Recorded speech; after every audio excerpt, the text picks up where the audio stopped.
In many quarters, there is a desperate need in America today, in America this week, for a healthy dose of religious humility. There are too many people getting too much face time on television who claim exalted status for Christianity and who are demeaning other faith traditions, particularly that of Islam. And my friends, this has got to stop. The trigger for this latest wave of intolerance is media coverage, many of you have seen it, about a plan to build a Muslim community center 2 blocks from Ground Zero. The center will have a mosque, an auditorium, and a pool. It is modeled after YMCAs and Jewish community centers all across the country. For all I know, it's got locker rooms and childcare. Now, to be very clear here, reasonable, faithful, caring people can disagree about how they feel about this facility being built so close to Ground Zero. But that does not justify the wave of fear and suspicion that has washed over this country over the last 10 days. The media are now calling this a wave of Islamophobia that is sweeping across America. I saw a story this week on CNN about a minister in Gainesville, Florida, who has declared September 11th of this year Burn the Quran Day. Thank you for your reaction. That was mine. This guy is a minister at a non-denominational church called the Dove World Outreach Center. He said all kinds of disparaging, insulting, inaccurate things about Islam that I'm not going to repeat from this pulpit. His message is about hate and fear, and I can assure you there is nothing in the Gospels, there is nothing in the teaching of Jesus Christ that says anything about burning the holy texts of other traditions. It is not there. The proposed burning of the Quran is obscene. It is not the work of peace. It is not the work of understanding. It is not the work of building bridges. It is insanity. Now, the good news is there are a lot of groups, a lot of churches, even the National Association of Evangelicals, who are condemning this action and urging the church to cancel their event. A conversation about God demands grace and openness, a willingness to learn, to have our own ideas challenged, our convictions questioned. These are the hallmarks of humility. When I was in seminary, I read from someone whose name is lost to me now, when you speak of God, your voice should shake a little. You know, Jesus had no time for religious know-it-alls. He saved some of his harshest criticism for church leaders, for the Pharisees, the religious leaders who were so certain about who was out and who was in, who was holy and unholy, clean and unclean. Jesus was forever taking all this religious certainty and turning it on its head. And we can only imagine what Jesus would have said about Pastor Terry Jones and his Burn the Quran campaign. I think he would say, this has got to stop. Followers of Islam believe that the Quran is a collection of revelations received by the Prophet Muhammad from God about 1400 years ago. They believe that Muhammad was the last of a series of prophets and teachers and messengers that included Adam, Moses, Jesus, Abraham, all names revered by us as well. The word Islam means peaceful surrender to the will of God.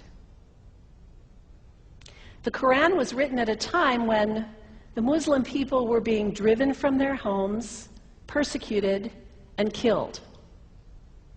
The Old Testament was written at a time when Jewish people were being driven from their homes, persecuted, and killed. And religious scholars will tell you that most holy scriptures have stories of war and violence in them. Throughout history, most faiths have used these texts to justify violence. And if there's anyone in this room at this moment who's thinking that I've got it wrong, after church today, pull out your Bible and look up Psalm 137. And you'll see that our own text has passages that can make us uncomfortable.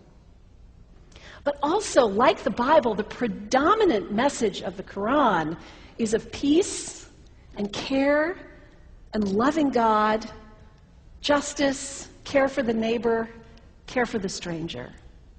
In the Bible, we have thou shalt not kill. In the Quran, we have whoever kills another, surely he is killing all of humanity. And whoever saves the life of another, surely he saves the lives of all humanity. These are words of peace, words of faith, words that could save the world if we would take them to heart. The second thing you can do the next time someone sends you one of those emails demonizing Islam, delete it. Don't forward it. Don't participate in the stereotyping. Don't give in to your fear. It's okay to be a little afraid. We all have those emotions. Just don't give in to it. Don't sign on for it. Don't focus on this tiny group of extremists who commit acts of violence. Focus on the hundreds of millions of Muslim people in the world who are people of faith, whose priorities and concerns and families are not so different from your own. And third, when you think of Muslim people, think of individuals. Think of the professor at Ohio State.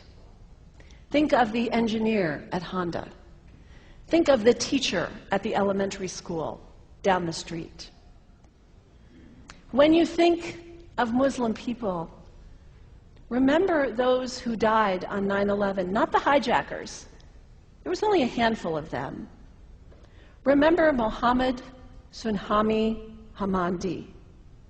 He was born in Pakistan. He came to the United States as a small child with his parents. He played high school football. He went to college. He became a part-time ambulance driver. He died, this Muslim young man, on 9/11, trying to rescue people and save lives.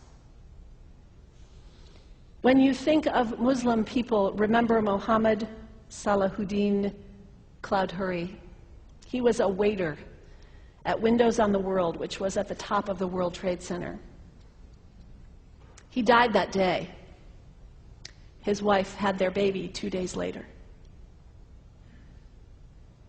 When you think of Muslim people, remember Rama Salih. She was a woman, 28 years old. Her neighbors described her as fun and outgoing and generous. And she died on American Airlines Flight 11, 7 months pregnant with her first child. Remember the founder of the Islamic Circle of North America, who worked in the World Trade Center and also died on September 11th. That same group now is giving away tens of thousands of copies of the Quran in response to the campaign about burning the Quran. In the language of their own tradition, they are spreading words of faith and peace and hope.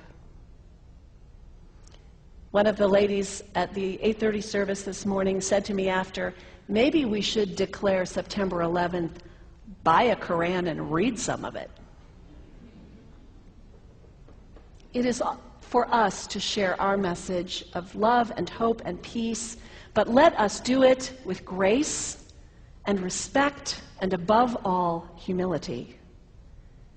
God grant us, as individuals, as a nation, as Christians, the humility for this work.